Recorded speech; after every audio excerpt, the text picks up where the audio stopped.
Hi, everyone. Welcome back to First Principles. Today we've got Adam, and we'd be talking about higher education. How you doing, Adam? Hey, Saagar, thanks for having me back. This is great. Awesome. For the context of this episode, Adam, do you mind introducing yourself again to the Sure, audience? yeah. So my name's Adam Braus, and my job is I do a lot of things besides my job, but my main job is I'm a professor of applied computer science at Dominican University. I'm the chair of the department, so essentially the head of the department Yeah. at Dominican University. So then, And yeah, I go should ahead. Go say ahead. for this, I should say too, for the context of this conversation, that I wrote a book called The Caging of the American Mind, and it's Right. all about how accreditation came to be and how it is basically ruining higher education. And we can talk more about kind of why that is from a first principles perspective. We Yes, can follow the podcast and the absolutely. I theme want a to little speak more. about the accreditation, but for like maybe 10 minutes, just give us your summary of what is higher education and like what's the point of it. Yeah. I mean, probably if you asked 10 people, you'd have 10 different explanations to that, right? Yeah. So it's hard to say precisely, but I think unarguably, there's older people who have knowledge, and there's knowledge living in sort of libraries crystallized inside of documents and videos and stuff. And young people like really need to get that knowledge. They really need to like be exposed to that knowledge and gain it so that we can continue to have democracy and laws and math and technology Yeah. and all kinds of other fruits of civilization. So there needs to be some kind of institutional, or at least the assumption is that there needs to be some kind of institutional way that younger people uh, get more and more knowledge and get that knowledge. And then there's also the research aspect of higher education. So create more knowledge, right? And so there should be maybe some institutional structure by which more knowledge is created. And so far, universities have been a really effective way to do both those things. But we've seen a dropping off in both of those abilities in the last 30 or 40 years or so. Yeah. And that gets back, I think, to this question of accreditation. Yeah. Go ahead. Let's just go ahead with Well, that yeah, then. yeah. So I'll just frame it as, I was doing a master's degree in higher educational leadership, and part of that master's degree was to write a thesis, Hmm. like a research thesis. And so my research was in new colleges, and I was like, how many new colleges are there? That was like my first question, was just how many new colleges are there? Yeah. And so I graphed how many new colleges there were per decade since 1600 in America, Hmm. and the graph looks like a hill. It goes up, way up, and then it goes way down into the toilet. And in the last 20 years, fewer colleges were made per decade than in the 1840s. Okay. And the peak was kind of 1960s. That was kind of the peak, and then it just completely dropped down. So basically up until about the 70s, it was directly proportional to the population of the United States and the population of university going students. So as more students became university bound, like women started to go to university, and more people started to go to university in the middle class, in the 50s and 60s, and women started in the 60s and 70s. It was proportional to that number. It would just kind of keep going up exponentially. And then in the 70s, it flattened. And then in the 80s and 90s, it just cratered down to almost fewer than 10 new colleges a decade. So that's Yeah. like fewer than one new college a year in the last 20 years. So I was like, what, why is this happening? Like, this is so strange. Yeah. And there were some kind of conventional ideas of why, like maybe it's just really hard to start a college, or maybe we just have enough colleges already. We Right. don't need any more, or something. Like maybe just new students can just go to the existing colleges. We don't need new ones. But those kind of falter, even at a kind of commonsensical analysis, those falter really badly because, you know, that would mean we didn't need any new thing, right? That would mean we didn't need any new newspapers or any new cell phone companies or because we can just use the old ones. Yeah. So those kind of failed. So I started to really interview the founders of new colleges, whether they failed or are struggling to succeed right now. So I interviewed probably 12 new colleges founders.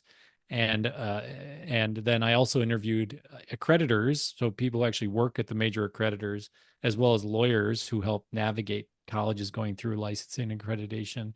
Um, And I learned that actually it's pretty easy to start a college. Actually, you just hire professors and recruit students. That's it. I mean, that's all you really need to do, because it's just, professors and students talking to Right. each other.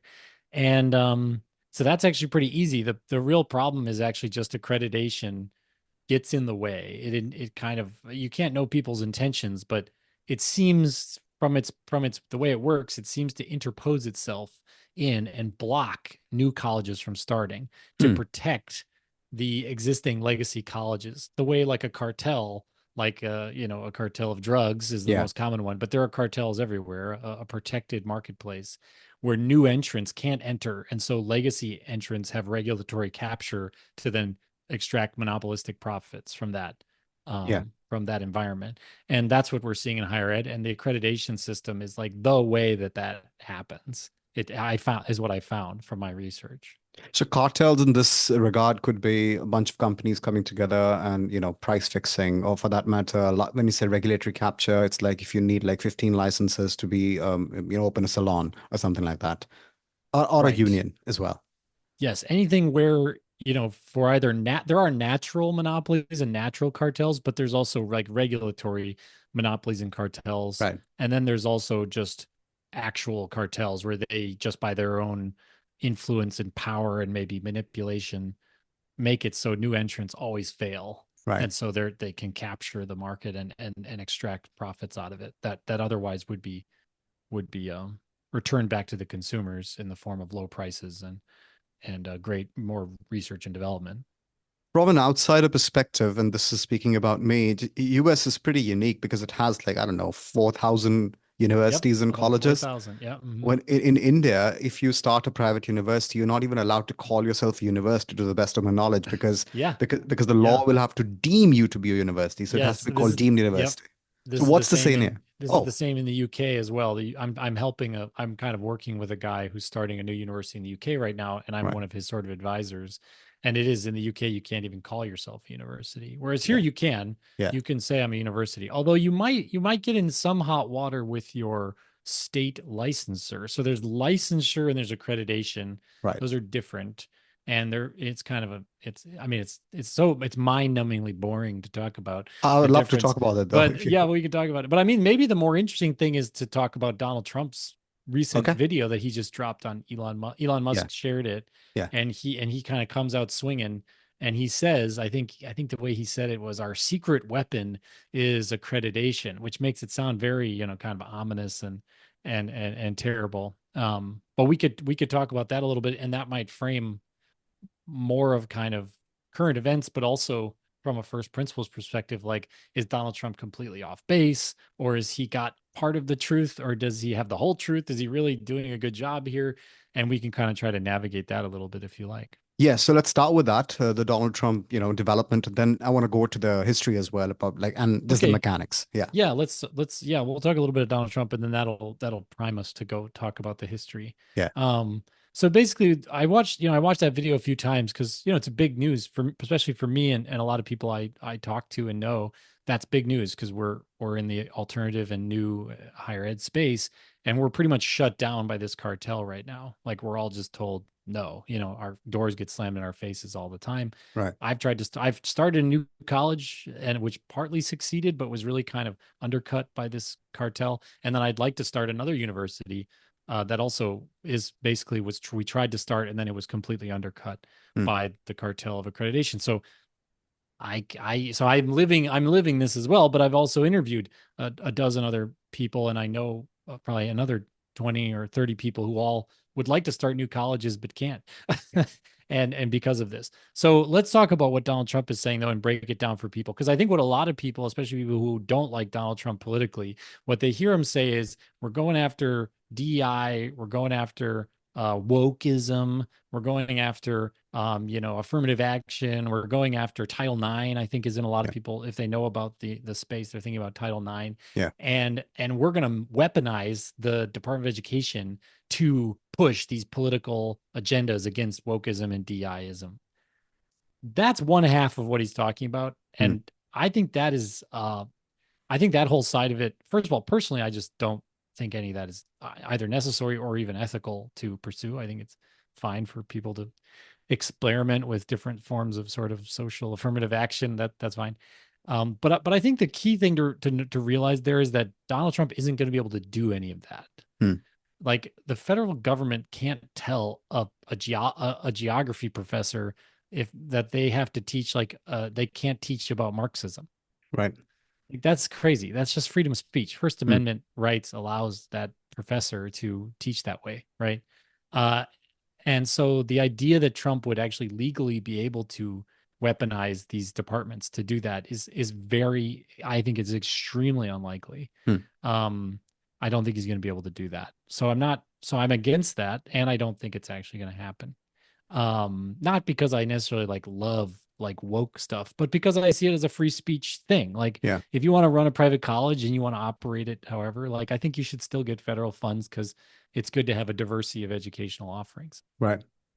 The other side of what he's talking about, I think, is less controversial, which is the cost of higher education is way too high. It's crazy, and Hmm. the quality of higher education is pretty low. I mean, in terms of minimum, in terms of job preparedness and job outcomes. Hmm. But I think you could even make the argument that students don't even really learn that much in college. Like, like I think there was some article the other day that it said students at Columbia like couldn't read a Read. book, Yeah. you know and I thought, man, you guys are 25 years late to the party. Like when my brothers were going to college, and I mean I went to college too, but my college was a little different. But when my brothers were going to college at like fancy liberal arts colleges, they also said like, no, you never read a whole book. You always just sort of skim it and look at the notes and then go into class because you don't have time to like read the whole book. So I'm like, yeah, probably college students haven't been reading books for decades. Yeah. Um, so I mean, the quality is too low and the cost is very high, and and the reason why that is, in my from what my research suggested and what I think is true, is because you can't start new colleges, Right. because there are no new colleges that can enter the fray and offer new and different and interesting or more affordable versions of the same. Then the legacy colleges, you get this the same way a monopolist will offer you a lower and lower quality product, or won't improve the quality of the product and raise the prices every year because you have no other option. Hmm. The same thing is happening in higher education. So in this scenario, then I mean, I get the whole cartel aspect. Okay, you know what? It's best to actually talk about the licensure and the accreditation. Like, how does it work in the US? Yeah, yeah. Okay, so in the US, so in most countries, you have what's called a dyadical system. So there's two regulators of higher education. Hmm. There's usually like a federal regulator and like a state regulator, or Right. which different countries have different names for those things, but it's the same idea: a local regulator and a national regulator. Um, and in America, we actually have a triadical system. So we Hmm. have a state licensure, federal Department of Education, and private accreditor. Okay. And in order to be a fully fledged university or college, you need to have all three. You need to have licensure, recognition by the Department of Education, and recognition by an accreditor, So membership with an accrediting federal organization. government, state government, as well as a private And entity. yes. Okay. My conclusion in my research was that the American system is is silly. You should just have a dyadical system. It works great in every other country and fine. And it would be better if America just said accreditation can exist, but it shouldn't be a gatekeeper for being a university. It should Right. just be, you know, colleges could just join these organizations if they wanted to. Right. If it was worthwhile for them to do that, then they would do it. Hmm. And if it wasn't worthwhile, they wouldn't, right? But forcing it to be a matter of actually being a university and accessing federal funds Hmm. is really kind of stupid. Like the Department of Education can manage a relationship with 4,000 major universities. That's not like hard for them to do. It's Yeah. not even very, I mean, one spreadsheet, you know, I mean, that's one CRM. That's not a big deal, you know. They don't need a private accreditation system to do that. But so the way it does work is you need all three of those, and they all kind of hang together in this cripplingly complex way. So, Hmm. to get licensure, so you can get licensure. That's doable. Even most of the colleges I interviewed for my book had gotten their state licensure. Hmm. Um, because the states are kind of happy for there to be new colleges, right? You're operating a state, you'd love there to be like more education in your state, Yeah. higher trained workers, et cetera. Like that's money coming into the state. That's good for the state's economy. That's good for the state's culture. Sure. So there's no blockage there really on the licensure side. And also different states have different standards, which is cool. That creates a kind of laboratories of liberty opportunity for maybe an innovative new college might have to move to a more open-minded state, and that's cool because now that those open-minded states have these innovative colleges, and Yeah. so that's fine. The state licensing aspect generally kind of works. I mean, it could be better, but it works. The federal side also works. Like the Department of Education is pretty good at monitoring existing colleges and monitoring their federal their loan repayment rates, and that's actually a pretty good level of sort of just monitoring that happens. So I really have no issue with those two, those kind of work. The problem comes with the accreditors where they don't allow the new colleges to start. For example, I can tell you an example. There's a school that was called Flagstaff College, and Flagstaff College was founded by two people who retired from being professors. So both Hmm. of them had each 30 years experience. They were married, they're a couple, and they each had 30 years experience teaching at major universities. And both of them had created sustainable design and sustainability studies programs inside of existing universities. So Right. these are tremendously experienced educators. I mean, you really can't get more experienced and well-meaning educators than these. Hmm. And they worried about climate change. And so they said, let's start a string of micro colleges where each college teaches only sustainable design and environmental studies. And they use the environment around that college. So every college will be in a different environment. Hmm. And then you'll use that environment as your textbook to learn about sustainability and sustainable design environmentalism. Hmm. This sounds like a pretty cool school. Like it's not for everybody, but that's pretty cool, I Yeah. think. Okay, so they were well connected. They knew people. They immediately talked to an accreditor, and they called the accreditor and they said, "Let's have a meeting." They had a meeting. In the first meeting, that accreditor laughed at them in their faces and told them, "This will never be accredited. Never. Not in a million years." Okay. What are the rules for accreditation then? So they went on and they quit. They didn't create Flagstaff College, and they did continue to do educational programming, but it turned into more like a kind of neighborhood resiliency advocacy group, and they started trying to teach people around the country how to like do more resiliency for climate crisis in their neighborhood. So they still went on. They still had a mission. They still kept going, but their real beginning intention was to make this great string of colleges. So the rules are basically that's the thing. First of all, the rules are not fair. They move and change depending on who you are and what Hmm. you're trying to do.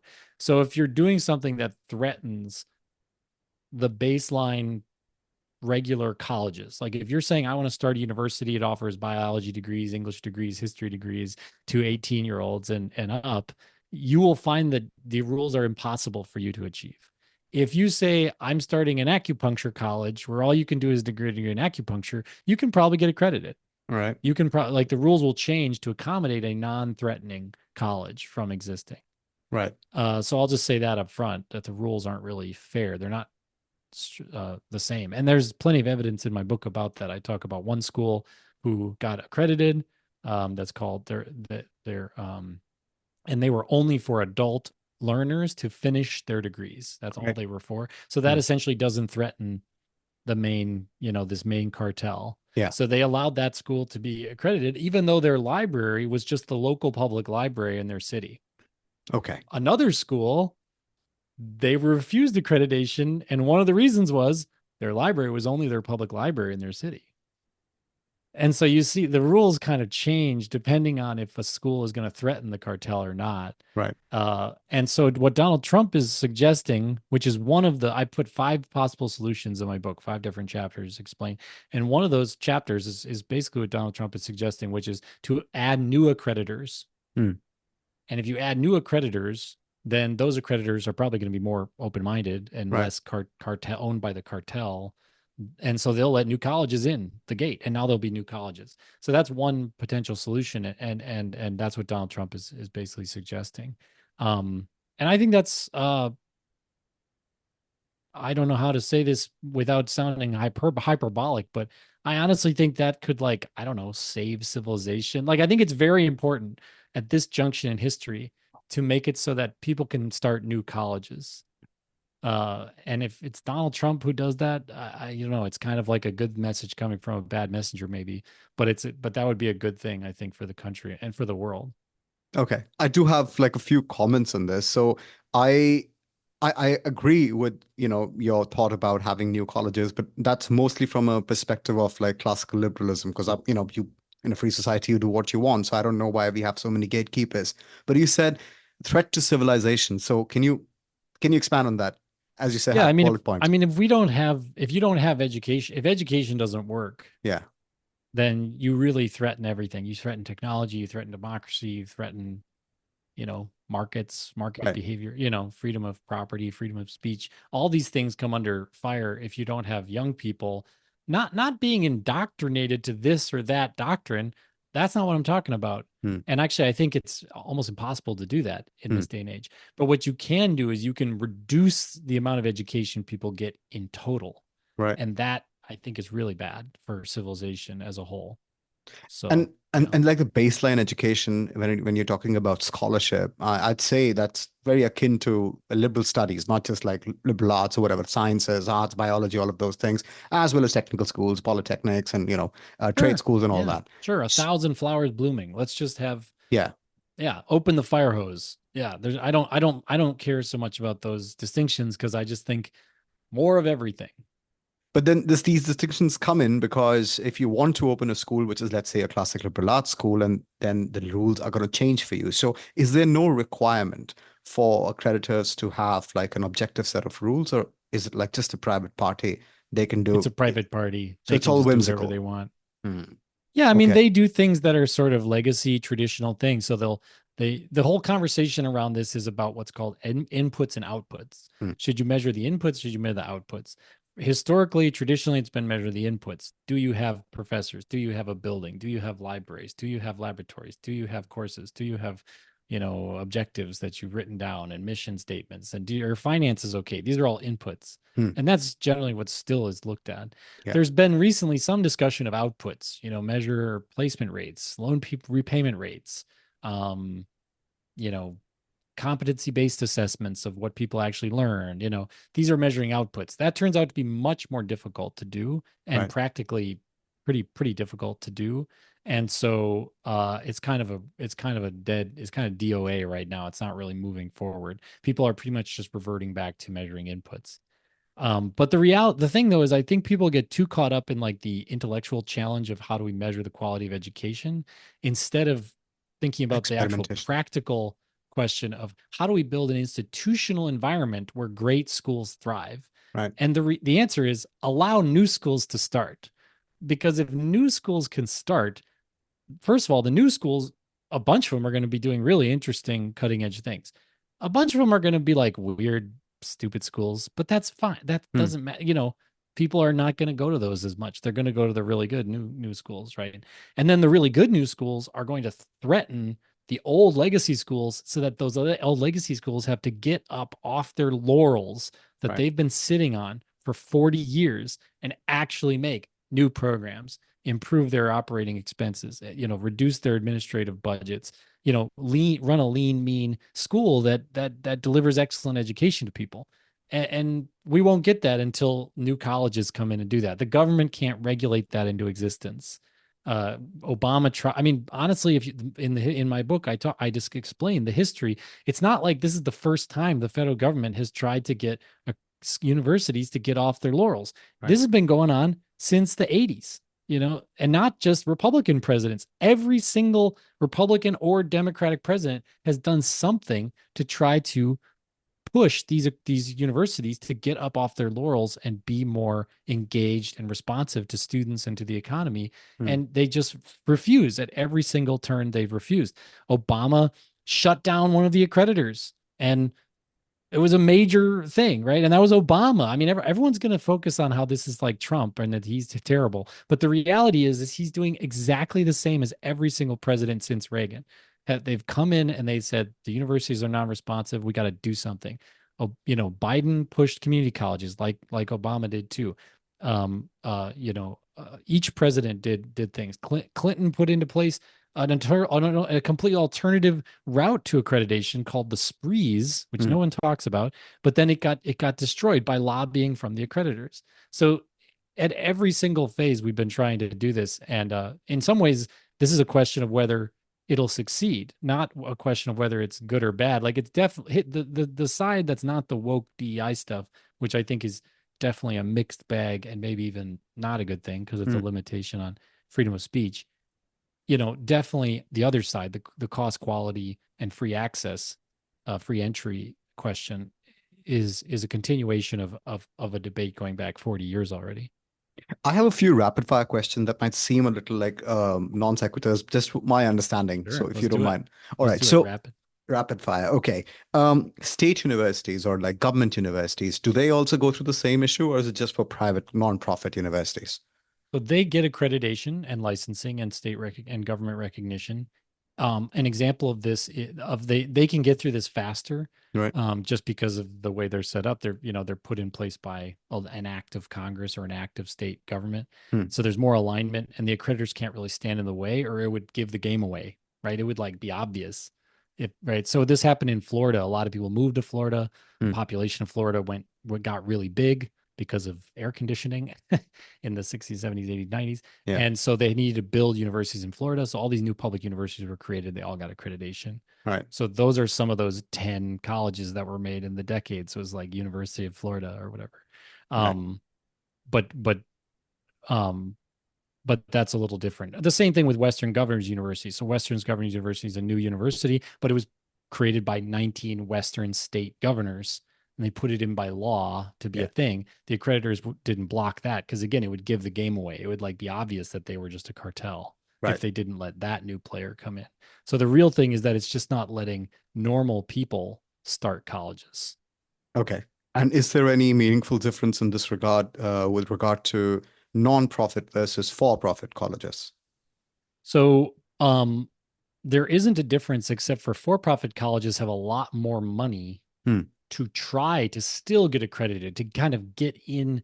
A good example of this is the Minerva Project, which is a new university that started.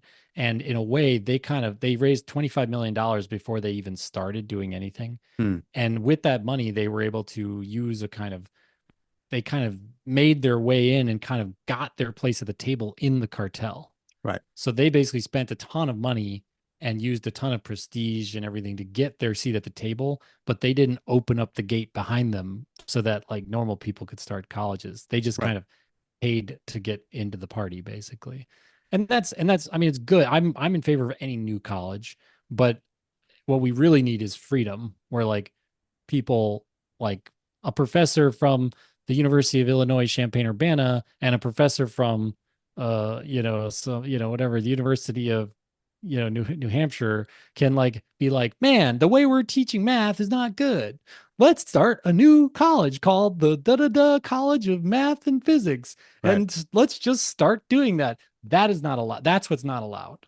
If you have $40 million, you can like desperately try and roll the dice, and you might actually start a new college. Hmm. But if you're just a normal person and you are a fully qualified trained person, you won't be able to. To answer your question more specifically about for profit, nonprofit, there isn't really a difference. You're both going to be under scrutiny and be blocked out. I personally believe and would advocate for there should be higher scrutiny of for profit schools. I like to think of it as like a donkey and a tiger. Like they're both animals and they're both great. And the tiger might be really strong and good at doing things, but it's also kind of dangerous. Hmm. So you need more like protections. Like you can still have a tiger, but you should have some like protections so that it doesn't go eat your neighbor's kids. But like a donkey, you can just let the donkey go kind of around in the yard. It doesn't matter as much. Yeah. It might kick someone, it can do bad things, Yeah. but it's sort of less of a risk. So I think there should be actually a difference in regulation around those two, and maybe a difference in federal funding. But the main the controversial thing to say, I think, is that we should at least be able to have normal people start new nonprofit colleges. No, I agree with that. But in the chain of more questions, so is it more focused on? Do they have different rules about research versus teaching versus a combination and buildings and all of that thing, or is it just There's not okay? really regulations around that. They do like site visits, Hmm. which itself is actually very controversial. Like if that's even a good way to measure the quality of an education.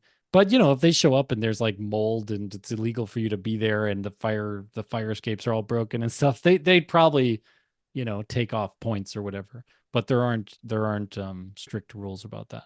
Okay, now here's what's puzzling me. These accreditation, I'm gonna mispronounce this word every time. I just can't roll my tongue in a proper way. There's these accreditation agencies that are private players. Yeah. And somehow they are kind of using, well, you use the word allow, and that to me is mostly like with a person with force. So what's that marriage like? And who are these people exactly? Yeah, Uh, so if you don't get private accreditation, you will not be able to get recognized by the Department of Education and get your federal funding.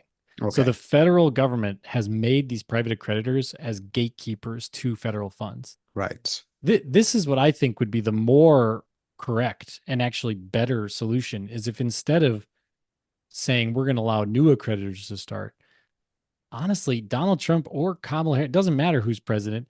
The real move, the better move for the country hmm, would just be to say, you know what? If you get state licensure and you get recognized by the Department of Education, like turn in an application to us directly, hmm, we'll approve you. If you're a good school, we'll approve you for federal funds. You don't need to go talk to this third party private organization that, is governed. By the way, the boards of all these accreditors are just the presidents of existing colleges. right. That's what I was getting They're at. completely captured. These Yeah, organizations are completely captured. So Donald Trump is actually in some ways not doing, I think, what is really the best thing to do, which would just be to sever the relationship between the federal government and the accreditors completely.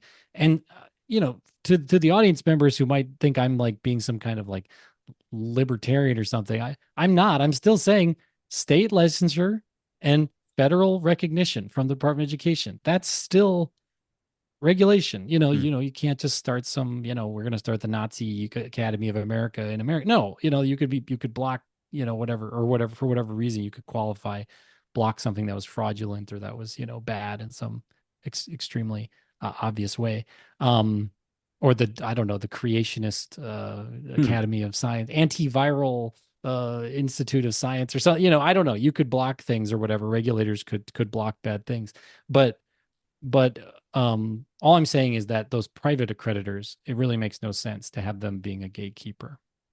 The state licensure program could also become corrupt, right? If it's just like one person and they get captured as well. So is there It could, anything but there's built in? 50 states. Right. Okay. So there's a Just go to competition another within state. state. Just All move right. over. If California, which it is, California is probably the worst. The California state licensure is called the BPPE, the Bureau of Post-Secondary Education, and they are bad. They are really, really bad to new schools. So don't start your school in California. Go start your school in Arizona, Florida, Wisconsin, one of these places where they're much more lax and open and excited about new schools. And Right. guess what? There'll be a bunch of new, cool, awesome schools in those states. And that'll be good for those states and good for the people in those states and bad for California. Yeah. And maybe good for demographic shifts as well.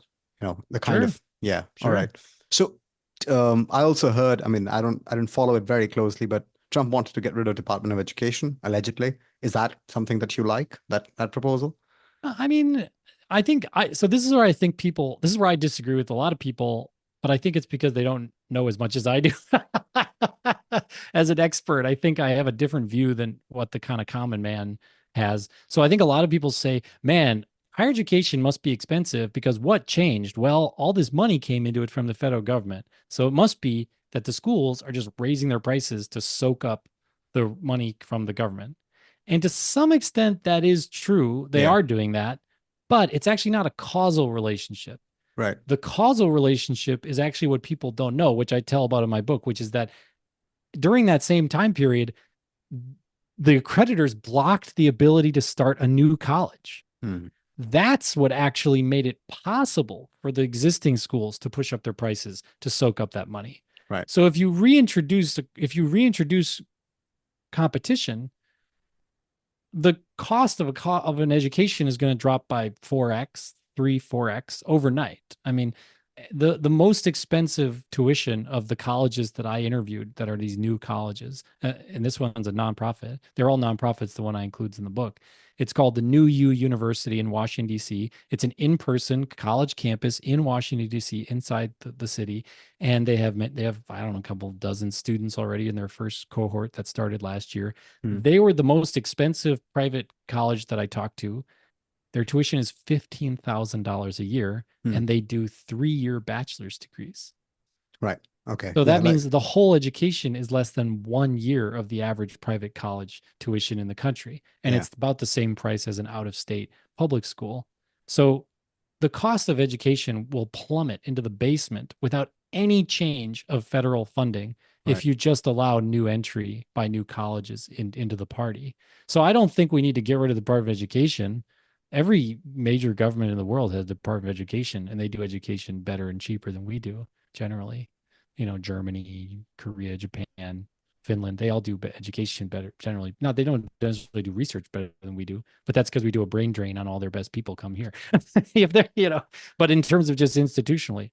So no, there's no reason to get rid of the Department of Education. I think that's actually just a dog whistle word for racism, Hmm. because most of what the Department of Education does is give out Pell Grants, and Pell Right. Grants mostly go disproportionately to people of color. And Hmm. so I think when people say, I want to get rid of the Department of Education, they're just like signaling in a dog whistle way that they're kind of racist. Right. Right. So the right answer is just no, let's get rid of accreditation. That would actually open up competition, reduce the cost for everyone, and the federal government can keep giving out Pell Grants to people who need it, whether they're black, brown, or white. It doesn't matter. Yeah. They don't, doesn't matter. Accreditation could just be like endorsements. Like in like one example is like in order to become a lawyer, to the best of my knowledge, you need like a license. But in order to become a project manager, you don't need a PMI certification. Although if you have it, Right. it improves your chances. So Exactly. is that a model that Exactly. you might like? Sure. There could be accreditors who, look at, I think in architecture is a good example. LEED certified buildings. Hmm. LEED certified. Oh, this building is LEED certified, platinum LEED certified. Great. Great. But you don't need to be LEED certified to build a building. Right. Right. Right. Yeah. Okay. Now, one more question. Like top schools, Ivy League schools or public Ivies or whoever, these like schools with massive laurels, because in 4,000 universities, perhaps 100 are great. Others are good, but they don't have that kind of brand power as like maybe Harvard has. And that people kind of self-select and it is very selective. So is that a problem at all? Because, people want to go to those posh schools. I wouldn't say it's a problem. I Okay. would just say that those schools aren't going to be so posh as soon as there's free entry. Okay. Okay. Okay. Why? They're, Explain they're that. done for. They're done for. I Because want to know more. they're the emperor with no clothes on. Okay. The college, the education you get at Harvard doesn't, No. it's not good. Doesn't matter. And this is, I'm not just saying this, the data shows this. Because they're so selective. Hmm. You could put those people on a boat in the middle of the Pacific for 4 years, and at the end, they would all be massively successful afterwards, because they get most of their success just from being who they already are, and the Right. families they're from, and the skills and knowledge they got before they even went to college. And, you know, like those people are going to be successful no matter what. And I think a good indication of this is, at least in academics, look at who are the professors at Ivy League schools.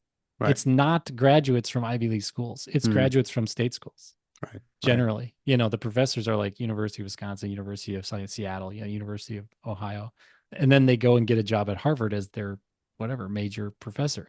So it's like that. It's already an indication there. Like, well, if you're the best school, then shouldn't all your professors be graduates from like Cornell, Yale, Harvard, and they're not. They're not. So it's already, I think, an indication that they're not actually the best schools. They're just the most selective schools with the most prestige, and so they kind of benefit from that.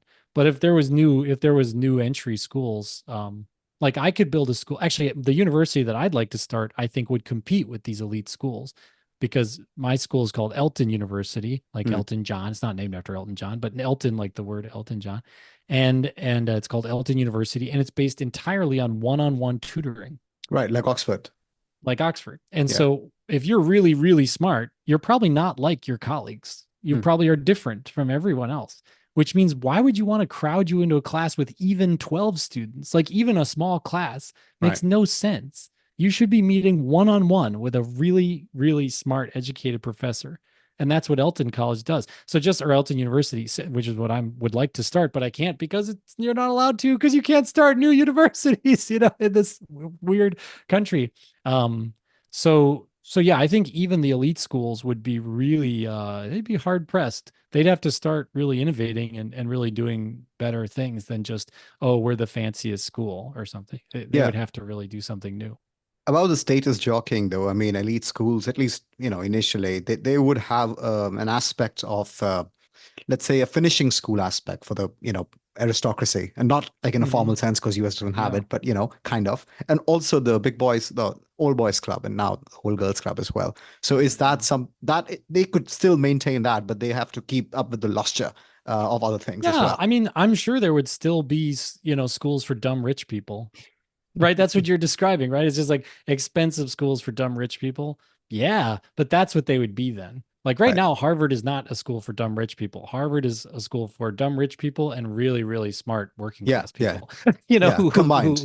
Yeah, combined. Yeah. And the dumb rich people aren't that dumb. They Yeah. they have privilege, so they gain a lot of skills and knowledge just through that. But it would turn. I think they would become just like yeah, they would become like places where it's like, oh, you went to Harvard, good for you. Like your daddy must really have a lot of money in his his shipping business or something. Like you wouldn't think of it as like a meritorious thing to have gone to an elite school. Right. If I think if there was this is going to get me killed, there's going to be like a red dot on my head during this interview. But I really do think that if there is a kind of which I think maybe a Donald Trump presidency shows that there's actually kind of a resentment for the elites, which I think is well merited. One way to really stick it to the elites would be to allow normal people to start new colleges and universities Right. because it would really change the whole landscape of like, oh, you went to Yale, that's like the best thing ever, or you went to Harvard, that's the best thing ever. It's like, no, that wouldn't be the case anymore. Yeah, I mean, the new universities can also be elitist in a good sense of the word, like with Sure. one-on-one tutoring, because you can't like have everyone, all of those Right. things. Yeah. Um, Well, we're going mm, to make it one-on-one tutoring and we're going to keep the tuition like state school level and offer it to everyone around the whole world. right, So we're going to make it. So here's the thing. Look at Apple. right. Apple should be our model. Okay. Apple does not take applications for the iPhone 14 Pro. Hmm. Anyone who walks up to the counter who wants to buy one can buy one. And Yeah. it costs $1,500, which is a lot, but it's not that much. You don't Hmm. go into debt for 20 years to buy an Apple 14 Pro. Yeah. And yet they sell, and no, and even a billionaire can't get a better phone than a 14 Pro or Yeah. 15, whatever we're at now, 16. I don't know where we are, Yeah. but the top of the line Apple computer and phone are the best phone and computer you could buy, even if you're a billionaire. That's what we need for education. That's what I'd like to make with Elton University. I'd Yeah. like to make us the Apple of education. It's the best education you can possibly get. Even a billionaire can't get a better education because it's one-on-one tutoring and it's offered everywhere and no one has to go into debt to do it. Right. Right. Do you That's plan the to thing. have research as well, or is it mostly going to be the liberal arts model? We're going to start with education, and I think our professors I think will be unable to not do research because generally professors can't avoid, like I'm a professor and I Hmm. didn't try to get into research, and just by being, I don't know, just by like teaching and seeing the edges of knowledge, you just naturally start Yeah. pushing the edges of knowledge. So I If think you're it'll just curious. happen. Yeah, but I do believe there should be I believe there should be research institutes and educational institutions, and they should be not hermetically separated, but I think there should be sort of institutions that specialize in one and then specialize in the other. I think Right. trying to say the best researchers are the best educators is not true Yeah. Yeah. at all. Yeah. And the best educators are definitely not the best research always either. So I think it's better to, yeah, try to keep those a little more separate. There could be very few people who could be both, but they can. It's not exactly like like a hermetic wall. I mean, you can kind of go in and out Yeah. if you want to, or Yeah. like a revolving door. Yeah. Yeah. Now, are you also going to be like a correspondence online school, or is it going to be only in person? Well, I'd like it's going to start. Well, if we could get I mean, here's the thing. If we could get accreditation just by applying the way you can get a restaurant license just Hmm. by applying, right? If you could actually get the accreditation, then I would start in person because all the burdens of accreditation would be gone. Right. And so we would just have the burdens of getting great professors, getting great students, right? I Right. mean, which is pretty straightforward. So we would probably start online and in person simultaneously, Hmm. and we would very rapidly build multiple campuses around the country and then around the world. That would Right. be my goal. Okay. So it'd be an online version that anyone could take anywhere in the world from day one, but then we would also have in-person campuses, in the middles of cities and out in the deserts and floating on a platform in the ocean, and Yeah, we could have Mars. campuses anywhere. Yeah, one on Mars, yeah, that would be the goal. An apple of higher education, where the best education possible is affordable, and even a billionaire couldn't get a better education anywhere else. Is it going to be similar to a merger between UK's Open University and Oxford? I mean, Sort of, Open Uni. yeah, yeah. That's a Yeah, good in a UK perspective. That is a lot of. I know about those institutions a lot. yeah, And yeah, that's kind of a merger between those two. The UK and other countries all suffer from the same problem of having a cartel, right. but they don't have private accreditation. They just have sort of socialist governments that block new things. But so it's a different regulatory structure than America, but it leads to the same problem. So other countries should also, I think, do this. Yeah, They should create inroads for new colleges. They should create realistic, fast. This shouldn't take 2 years to do. This should take 6 weeks. You should be able yeah, to put in an application 6 weeks later, get an answer, and then be up and running. Just like a restaurant license. It should be the same. right. Do they Yeah. have any renewals, or is it just once it's granted, it's granted? Every 10 years you get a renewal, but I mean it's fake. It's Okay. just fake. And I'll say too that I have a good friend who spills all the beans to me, who Hmm. works at WASC, one of the major accreditors in America, and they say that Stanford doesn't really give them what they need to do the approval, because they know that they couldn't possibly deny Stanford. So it's Right. completely unfair. Yeah. Right, because they're not going to reject Stanford's accreditation just because Stanford doesn't give them like all these papers and documents, and but if you're like a smaller school, they come down on you. Oh, you got to do everything. So it's a completely, yeah, it's an unfair um system. Is there a, Yeah. okay, I'm just asking like, what if questions now. So let's say you approach Stanford and they let you create a school under the auspices of their accreditation, and then later you split off. Is that something which is a possibility? So they did so when Obama came down really hard on the accreditors had to like do a fast like two-step shuffle and act like they wanted to innovate and act like they wanted that to be able to be a possibility. Yeah. So they created this incubation program, which is Right. exactly what you described. You could be like incubated by a school and then you could like spin off. Hmm. So I think only one school did that, which was Minerva. And I think the only reason they were able to do that was because they kind of paid the piper. Like they had enough Hmm. money to be able to really go through it.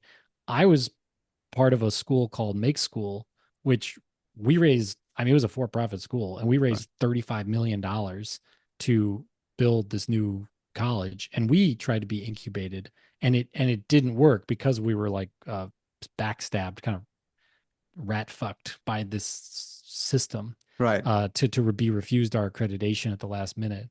So I mean, even with $35 million, we couldn't use that system. And then since then, that's been gotten rid of, because Biden wasn't really as he wasn't putting as much pressure on the accreditors or universities as Obama was. Right. Right. Okay. As a And thought certainly experiment. not Trump. Trump v1 wasn't pushing on the accreditors either.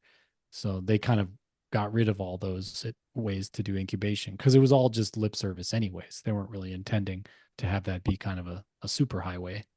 But tomorrow, let's say if the Kennedy School of Governance in Harvard wanted to become its own university, um, they'll have to go through the same process? Or, Yes. oh, Yes. So okay. it used to be that you could buy a college that was going Right. out of business and like a Right. liquor license or like a taxi medallion, just get their accreditation. Yeah. But when they did that, that's how Corinthian colleges and a couple other ITT Tech and a couple other like of these for-profit schools that were kind of deemed bad actors, and I think arguably were bad actors. Why? Just Um, because they're charging a profit?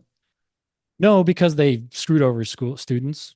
and they screwed over the government. So they took a lot of government money, took it from the students, and the students could never repay and never got jobs, never really had any outcomes. It's Right. just like if you said, "Hey, I'll sell you a bunch of pizzas," and then you never delivered any of the pizzas. That's Right. fraudulent business. Yeah. It's Yeah. not just that it's for profit; it's that it's bad business. Right. And so I'm not against for-profit schools, but there is a track record of for-profit schools screwing over the government and screwing over their students. So I'm actually in favor of some for-profit schools. Like I said, they're just higher risk, kind of risky businesses.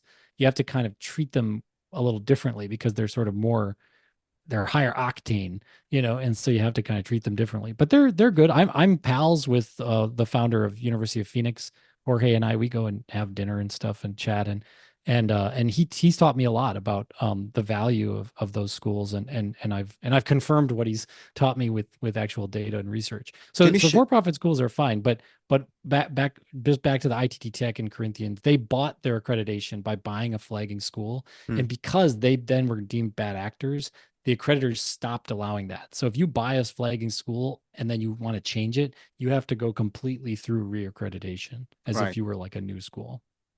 Can you give me the rationale for-profit schools? Why are they good? Like with your conversations with the University of Phoenix guy. Yeah, I mean, for one, they in the current regime, I mean, in the current environment, they accept students with lower qualifications Okay. because those students will pay for it, and then they give them an education. Hmm.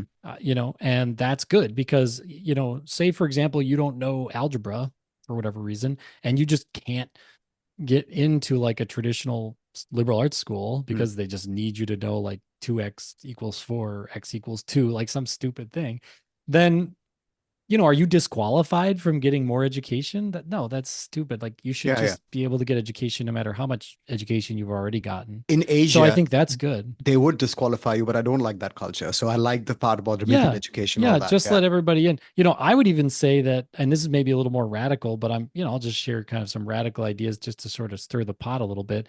Why, like, if you're a public school who takes federal money, I don't think you should be able to reject anybody. Yeah, open enrollment, like CUNY Yeah, it used to should just have. be Yeah. open. Yeah, it should just be open enrollment, and if there's too many students for the number of seats, I think you should just draw lots Yeah, yeah, yeah, yeah. Or because charge. it's a public school. It's Right. not a private school, and therefore its mission should be to educate all members of the public who Yeah, who are willing. I mean, you got to show up to class. You got yeah, to, you can't be like I just enroll and then never do any homework or show. You can flunk out, yeah. but you shouldn't be able to not be let in, It I won't be like think. the show Community. Yes. It would Yeah, be an open system, right? So that's an example of like if we really were to embrace public schooling, I think that would be a good system to have. And then yeah, probably a bunch of private schools would be like, "Oh, we don't accept federal funds because we want to do a selective admissions process." Right away, that would be a huge differentiator, and I think it would vastly improve education in America, yeah. especially if you could start new schools, because then there'd be like hundreds of new private schools, Yes. and so you'd have your selection across, various ones. And then if you wanted to go to the public school, you'd literally just enroll because they'd all be open enrollment. And you could sort of like dual enroll as well, depending on obviously the bandwidth limitations and all, in the form of Yeah, supplemental education. Like I'll take a yeah, few courses yeah. from Extension, right, right. ARU or like Extension open learning. or that. Yeah, Yeah, yeah, yeah, yeah, yeah, yeah. yeah, yeah, yeah. Sure, That could be but like a nice yeah. inroad as well. Like, if you want to get into the culture and the quality of content is so good. I think Peterson Academy is trying to do that. Like they have like a Uh-huh, program for uh-huh. $2,000, but I don't know Yeah, yeah, what it's going to yeah. be like. Yeah, with these Yeah.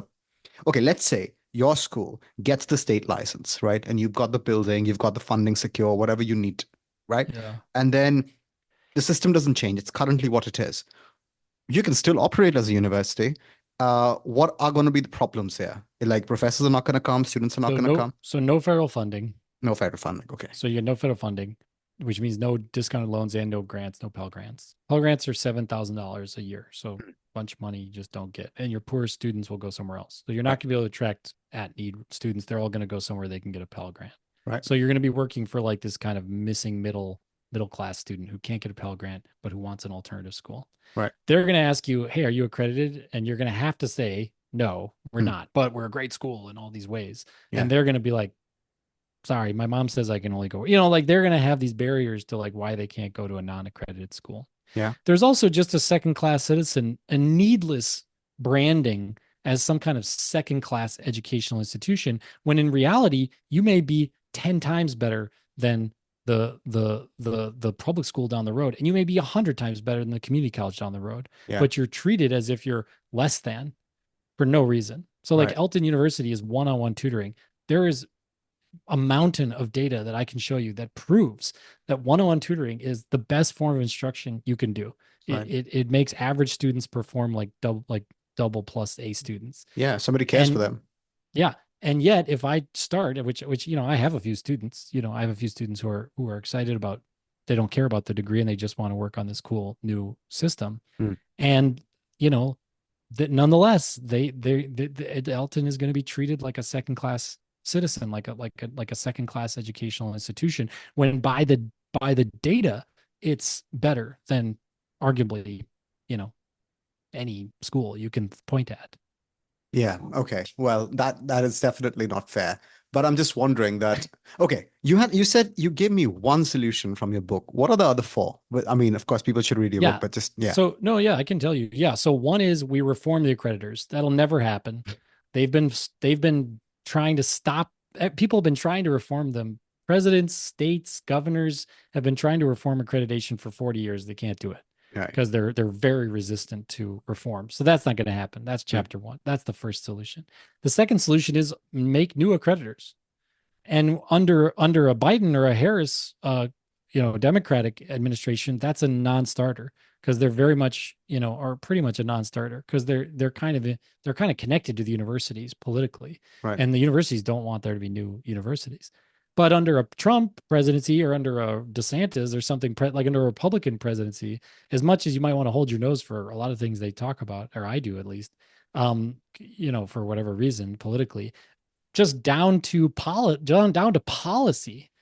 A really good solution is to allow new accreditors to start. Right.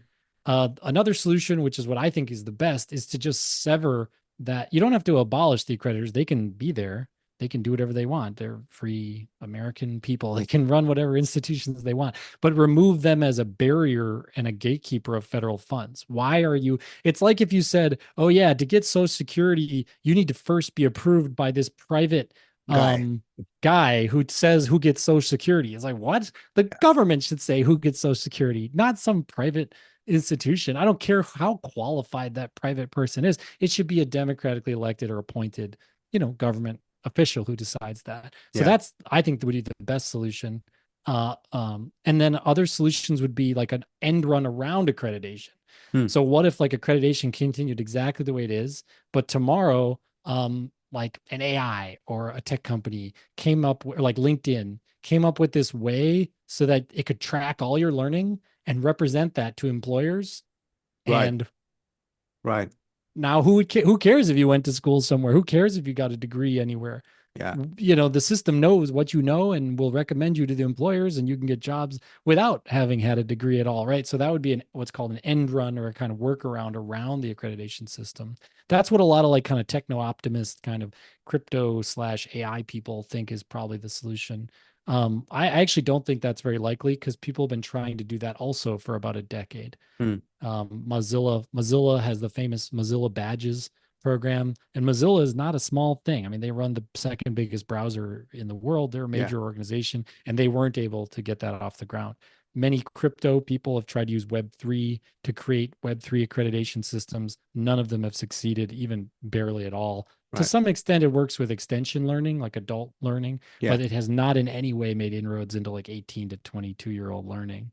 So I don't think that's as credible. Maybe AI universities will do this. Like if an AI university comes out, it will kind of be like, it'll kind of work around and not need accreditation.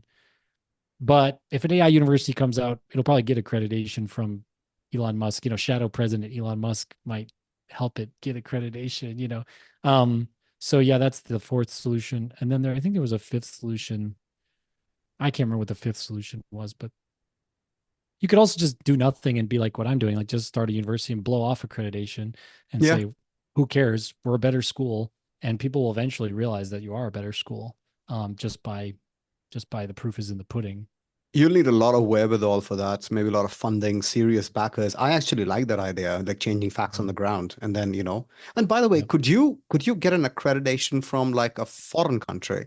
And Oh yeah, then, that's another one. Yeah, so I've talked to a couple different countries about that. Like I've talked to Finnish government agencies. Um I've talked to the Nobel Foundation, trying to convince them to start an accreditation, like start accrediting schools. Like they basically say the best scientific research in the world. It's like, well, what if they said, here are our list of good schools for science? yeah, They could essentially start that. The Smithsonian could start it. Oh, Native American tribes could start their own accreditors. yes, this That will would be be really sovereign. cool. Yeah, Yeah, because they're sovereign. So they could just say, here's the accredit. They wouldn't even have to ask the federal government. They could just say, here's our Native American accreditor.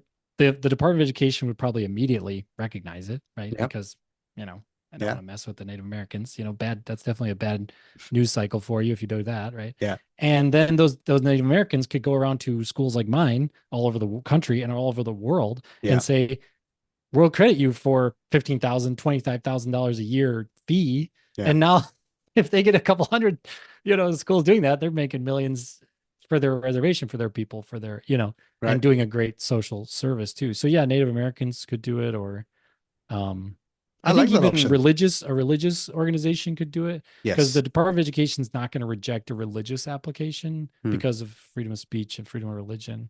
So there's some other kind of weird end runs around. But the best solution would be if there wasn't a third party private organization who decided who gets federal government funds. That Yeah. makes no sense. Yeah, yeah, but that's because of the Department of Education. It's their rules, right? Accreditation, they haven't said that you need to recognize us. They Yeah. have said we'll recognize you, like at least formally. Formally.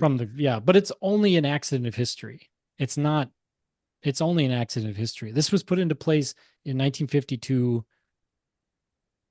Just so. Like it was put in place in 1952 after the Korean War, Hmm. because the after the World War II they created the GI Bill, Yeah, and the GI Bill said, here's all this money for to go to college, yeah, and they didn't know a bunch of people actually would, so a ton of GIs went to college. They thought they were going to come home, start businesses, buy homes, yeah. but they wanted to go to college, so they went to college too.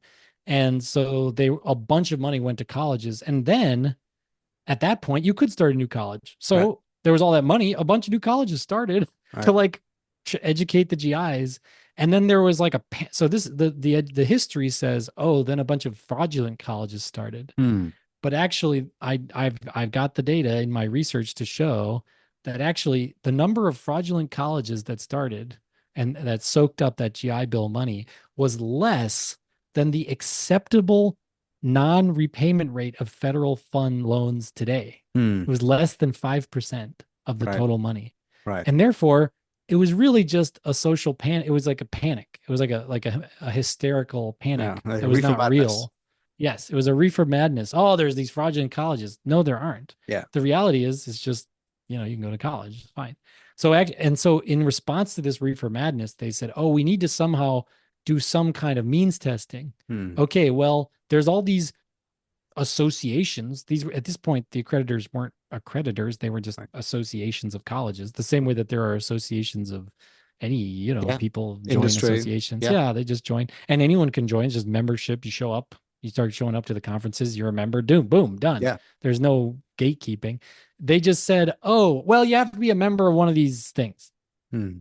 And that's when it turned into a gatekeeping. Right. And then it sequentially over the decades got more and more and more consolidation and tightness of that cartel, Hmm. until basically 1972 was a big watershed moment where they took a lot more power. And then 1992 was another year where they took a lot more power. And basically since 1992, it's just been accreditors have been in charge. No, no, no question. No way to fight back against them. A lot of bad things happened in the 1970s, and I don't want to get into that rabbit hole, but one day I'm going to do some kind of an What episode happened in on, 1972? Oh well, in yeah. Oh one, yeah. WTF happened in Oh yeah. 1971. Oh, That 1971. Right, right, yeah, right. Yeah. yeah. Yep.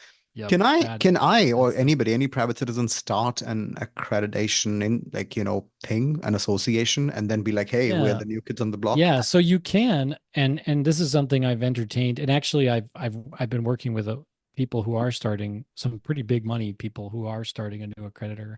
They asked me to not talk about them on media. They're like, we want to control our Sure. media presence, so I won't talk about them. But there are people starting new accreditors, and you can start an accreditor immediately. You just say, I'm an accreditor. Boom, you're an accreditor. There's Yeah. no, but you are not recognized by the Department of Education.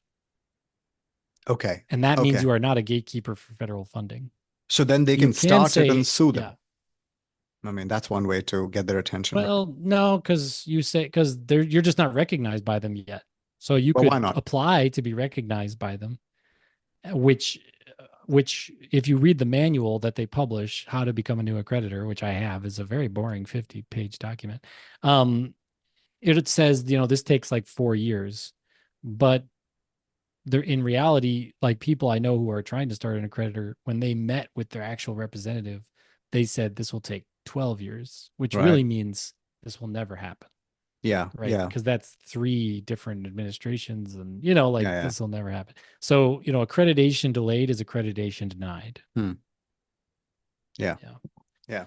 Okay. I mean, But this you're is thinking about it exactly the right way. Like, how do we get through this gnarly, warren of brambles? Yeah. no, I mean, the reason I'm doing that is because, like, at least like the promise of America is like a permissionless society, of course, within bounds, right? So Right. if there are so many gatekeepers, I mean, I just don't see it's like going back to the old world way of feudal thinking, which I don't know. You Yep. need some quality Yep. controls, Yep. but permissionlessness is Yeah. generally good for me. Yeah. Yeah. And currently, the best quality controls we get are from the courts. Okay. Okay. The best way that universities are regulated today is the students suing the school Right. for lying to them or for providing bogus education. Right. So that's how Trump University was shut down. It's a common misconception that people think, oh, the accreditors, they must have shut down the university. No, Hmm. Trump University was shut down by the courts. Right. The students, the alumni of Trump University sued because they said, you said you teach us this, this, and this. You did Hmm. not teach us this, this, and this. Therefore, we're suing you for our tuition back. And Right. that's what shut it down. Wow. So the idea that you even need a regulatory watchdog Hmm. to protect people is actually false. You Yeah. already have the full faith and effort of the American court system to Yeah. protect people. Yeah. And that's actually really mostly what you need. You don't even need these you don't even need these state licensures. You don't even need the federal government really, except for to give out federal funds. I mean, I think that's, to get recognized by the federal government, to get the federal funds might make sense. They're going to give you something. So you Yeah. should kind of play by their rules. But you could operate a college Without that. Just without private. that. Yeah. Yeah. I know a college called Mount Liberty College that I interviewed for the book. Hmm. And they're an unaccredited school that's licensed in Utah. Right. And their tuition is $4,500 a year. Yeah. They don't need any federal funds. Like, Right. and you might say, how do they do that? Well, I'll tell you how they do that. Most of their professors are retirees Hmm. who love teaching young people and are excellent, amazing, experienced people. And they just love it. They do it Yeah. as a volunteer. Yeah. And Well, why this is can't great. that, why couldn't that exist and teach even thousands, maybe tens of thousands of students could learn that way around the country? Right. And it could be $4,000 a year, private, no federal funding, no nothing. Yeah. But they were able to get licensed by Utah. So I mean, that state licensure is, you can get it. You can get that. So that I don't think needs as much regulation. Exactly. Although it's also unnecessary. Honestly, I don't think there's really a benefit to having that state licensure.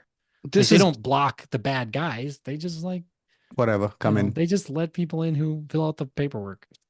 I got 2 questions more. So, for the purposes of dispersing federal funds, why isn't the state licensure enough? Like, why do you need an additional accreditation? Like, I don't understand the logic. You could say that too. You could just say, hey, if the state licensure allows it, then the federal just recognizes that. I think the reason why that is because, you could get a real firebrand weirdo state that just said, if you have a pulse, we'll license you. And then maybe that's not good if a bunch of schools start in that state that are bad or lack, but I also don't think that, there's no evidence to show that these licensors have ever protected or increased the quality of education. Right. The quality of education in history is determined by 2 things: the amount of knowledge in existence, right? That's one, right? So the more knowledge you have, the better education will be because there's more knowledge about how to do education. And 2 is if there's free entry of new colleges. That's pretty much the 2 things that have ever maintained or increased quality. there isn't like some horde of bad colleges just waiting to start. If it could only do it, there's just a bunch of well-meaning educators like me who would, if we could, we would love to start our own schools and do cool new educational modalities. Yeah. Yeah. If you're thinking, oh, a bunch of maniacal, I don't know, religious schools or ideological schools would start, guess what? I don't know if I'm to an audience member. I don't know if you know this, but they already start. Yeah. There's religious accreditors. There are Mm. Christian accreditors that will accredit new evangelical colleges. If you want to start an evangelical Christian college, you can get it started. But if Right. I want to start a nonprofit secular college, I can't. Right. And if you want to start Hustler University, if you're Andrew Tate and you want to start Hustler University, guess what? You can and make millions.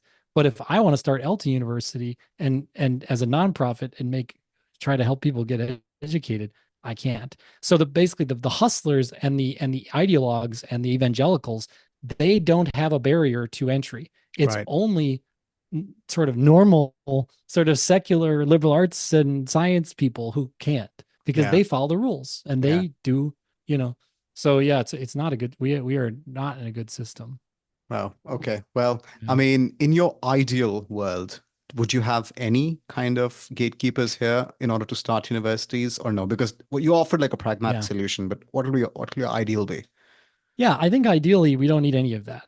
Any of that? Honestly, I So don't no think we need any DOE, of no that. state licensures, and no I accreditation mean, again. there could be a Department of Education to give out federal Loans. funds to go to Yeah. school, Yeah. but I think it would just be like if the student says, this is a school I want to go to, Hmm. that's the only licensing you need. Yeah. And the Yeah. government should just so the money should follow the student. Right. It Right. shouldn't be like state universities where the government behind the scenes pays the university like a bunch of millions of Well, dollars. it should be a voucher for sure. I mean, Yeah, it like should be for school. Yeah. Yeah. voucherized. Yeah. And then Yeah. it should be, and federal money is voucherized if you think Right. about it, right? Right. Pell Grants follow the student. Right. So yeah, I think it should be like if a student says this is a learning experience I want to have, then they should be able to get, some money for it. And, yeah, great. And if you did that, it's crazy. I mean, it would be like a fluorescence. Oh yeah. I can I mean, imagine. there would be this unleashing. It would just be I mean, sure, in the first year, just a few crazy people like me who've been wanting to do this for a few years would do it. But as soon as people saw what we were able to do, Hmm. the next turn of the axle, there'd be hundreds of new schools. And then you could do thousands of new schools, and those schools could sell education all around the world. And it could be, Yeah. it could be this amazing thing. The barriers to becoming a new university in India would be nothing, because there's no barrier to start in America and then just teach people in India, right? Right. Right. So it'd be this kind of global fluorescence of knowledge and learning, and then that would lead to improved science and research and technology. And yeah, we're running a foot race with one leg tied up, behind to our butt, when we really need to like be running with both legs, like as fast as we can towards the future here. Yeah. Yeah. I love this. I want to end on a good note, and I think I managed that.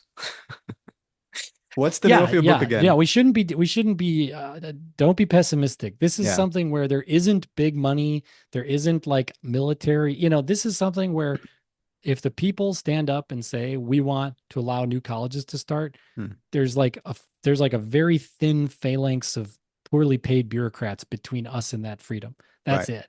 It's Right. not like oh, I want to end the military industrial complex. That's harder, but this is actually quite doable. Yeah. Yeah. We should be Yeah. optimistic about this and do it. Great. What's the Yeah. name of your book again? My book is called The Caging of the American Mind. And if you want to check out Elton University, I'm open to anyone who's interested in. It's a nonprofit, so if you want to come help build it, or you want to be a student there or teach there, just Yeah. contact me. And if we get enough people rowing in the same direction, then maybe it could be one of the first new schools if there's new accreditors start. Yes. Or if you want to start a new accreditor, come talk to me. I'd love to build a team of people who want to start a new accreditor. Right. My pitch for a new accreditor would be an evidence-based accreditor. So that does not exist currently, Mhm. but there could be an accreditor that used evidence-based educational science to accredit schools. So does a school, and it would be a grading system. It wouldn't be yes or no. Yeah. It would be, do you have an A+ grade, a B- grade, a C grade, a D grade, F grade? Do you use evidence-based educational methodologies? And guess what? Current schools would not score very high. They wouldn't score above a D or a C-, on the evidence-based scale because they don't implement those, and it's part Yeah. of the reason why our education is not so great. So A bit like Moody's or like, credit rating agencies, although they can be corrupted yeah, as well, but, kind of on the yeah, same but level. a rating is good. A rating is better than a yes or a no. Are you Yes. accredited or not? That's really bad. I mean, Yeah. just functionally not smart. It'd be better to say like a restaurant or Hmm. like a cleanliness rating. Yeah, this school has a D rating from the accreditor. Just that would be a major improvement. Yeah. But they don't do that. They don't do that because again, accreditors are not trying to increase the quality of education. Their main job is to just protect existing colleges from accountability Yeah. of Yeah. all kinds. Yeah. And so you have to think of them more as advocacy organizations for that industry, Right. not people who are like protecting the student or protecting they're not protecting that. Yeah. Yeah. Or public choice economics as applied to bureaucrats, but in this case, these agencies, just trying to Correct. protect their interests. Perfect. Correct. They're Any, just any, protecting their interests. Yeah. do you got any parting thoughts? Boy, it's great to talk to you. And I really hope that this people start to realize the opportunity we have here. I, Yeah. I think one parting thought is please let's not make this a partisan issue. Right. Donald Trump, of course, is because he's tying all this DI woke stuff to it, which is very partisan political. Yeah. Let's not do that. Let's not let him do that. Yeah. But let's Policy. let's let him fix the problem by allowing new accreditors or by allowing new schools to start. But let's not make it be like, oh, leftists think this is dumb and bad, and right wing people think it's good or something. Like this is for left and right wing people, for everyone. If there's new accreditors and we can start new colleges, there can be new right wing schools, there can be new left wing schools, there can be new independent schools that are nonpartisan. Like Mm. we can just have American society, Right. more of it. Right. So that'd be my hope and wish is that this doesn't become a partisan issue. Yeah. Yeah. Well, thank you. Thank you for Thank you, coming on Saagar. again. No, thank you. And This is great. see you folks. Thanks, everybody. Take care.